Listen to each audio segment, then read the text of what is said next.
Pensa só, por muitos e muitos séculos, a Bíblia não era só um texto religioso. Ela era, na prática, o principal manual científico que existia para explicar o mundo natural. Nesta análise, a gente vai mergulhar nessa conexão surpreendente entre mitos antigos e o nascimento da ciência como conhecemos. Essa pergunta aqui é o nosso ponto de partida. Antes de Darwin e da teoria da evolução, qual era a explicação? A gente vai ver como as histórias da criação, do dilúvio e da Torre de Babel não só tentaram explicar o mundo, mas acabaram criando os quebra-cabeças que deram origem à biogeografia, que é basicamente a ciência que estuda onde cada ser vivo está no planeta e por quê. Para começar, a gente precisa voltar um pouco no tempo. Com a ascensão do Império Romano, o cristianismo se tornou a força dominante, e não só na fé, mas na filosofia e na ciência também. A Bíblia foi estabelecida como guia definitivo, criando um jeito totalmente novo de entender a realidade. E o que isso significava na prática? Significava que qualquer pesquisa sobre o mundo natural, fosse sobre plantas ou sobre as estrelas, tinha que se encaixar perfeitamente nas histórias e verdades da Bíblia. A natureza era vista como um livro escrito por Deus, e a Bíblia era o seu manual de instruções. E essa prioridade era muito clara. Figuras importantes da igreja, como o Santo Ambrósio, que está citado aqui, desencorajavam ativamente esse tipo de questionamento sobre o mundo físico. Para eles, a salvação da alma era infinitamente mais importante do que entender a posição da Terra no universo, por exemplo. A teologia simplesmente passava por cima da filosofia natural. Ok, então vamos entender a base desse sistema. A estrutura científica da época foi toda construída em cima de 3 mitos bíblicos centrais. Juntos, eles formavam uma espécie de teoria de tudo para explicar a origem e a distribuição da vida no planeta. O primeiro pilar é o mito da criação. A ideia era bem direta.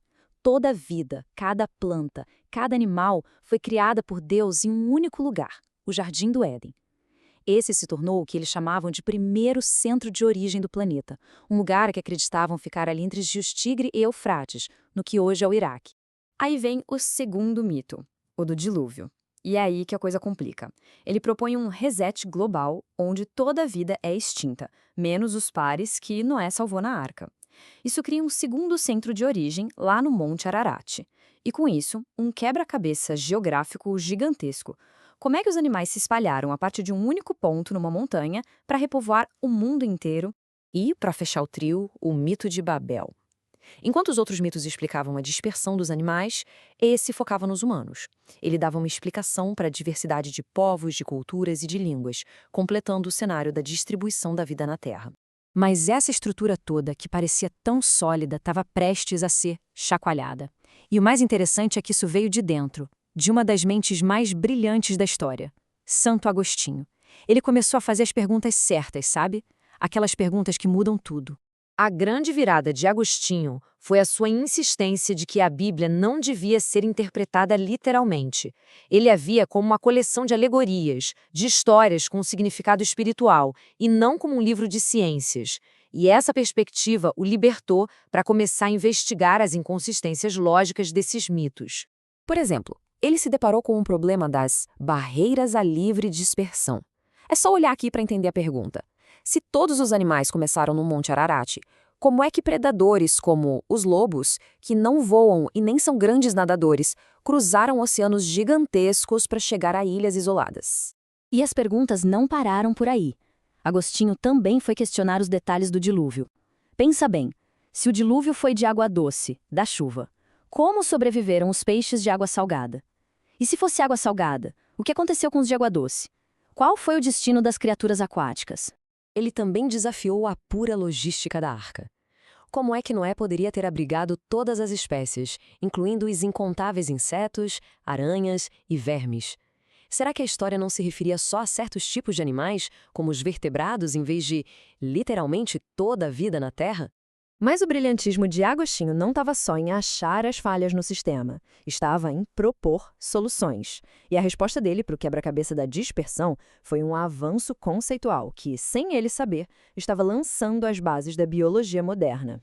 E aqui está a ideia revolucionária dele.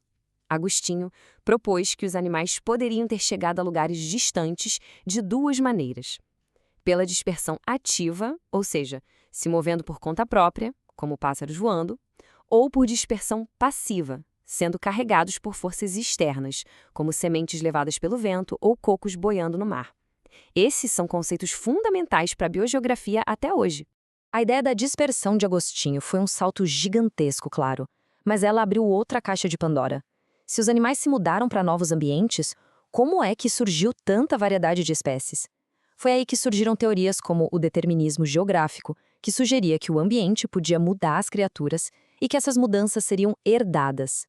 Eram ideias incorretas, claro, mas foram cruciais para o desenvolvimento do pensamento científico. E aqui está o pulo do gato. Todo esse debate, que começou com base em mitos, forçou os pensadores a encarar uma ideia revolucionária. A vida não é estática. As espécies podiam mudar, se transformar, em resposta ao seu ambiente. A porta para o pensamento evolutivo estava pela primeira vez sendo aberta. Então, o que a gente pode tirar dessa jornada intelectual incrível que nos levou dos mitos antigos até os primórdios da ciência moderna? Qual é o legado que fica dessas perguntas todas? O legado é gigante. A estrutura bíblica, mesmo estando errada, foi essencial. Ela criou o problema central do centro de origem e, ao ser questionada, forçou os pensadores a aceitar que a vida não é estática, construindo sobre os fundamentos da filosofia grega e empurrando a ciência para frente. E essa ênfase na observação e na lógica para resolver os quebra-cabeças da natureza não surgiu do nada. Ela mostra a conexão profunda do pensamento da era cristã com suas raízes lá na filosofia grega. Como o biólogo Ernst Mayr disse, ninguém antes de Darwin contribuiu mais para o nosso entendimento do mundo vivo do que Aristóteles. E essa jornada toda nos deixa com uma pergunta que é um pouco desconfortável, mas ao mesmo tempo fascinante. A história nos mostra que as verdades de uma era podem se tornar os mitos da seguinte. Então, fica a reflexão. Quais das nossas certezas científicas de hoje serão vistas como os mitos de amanhã?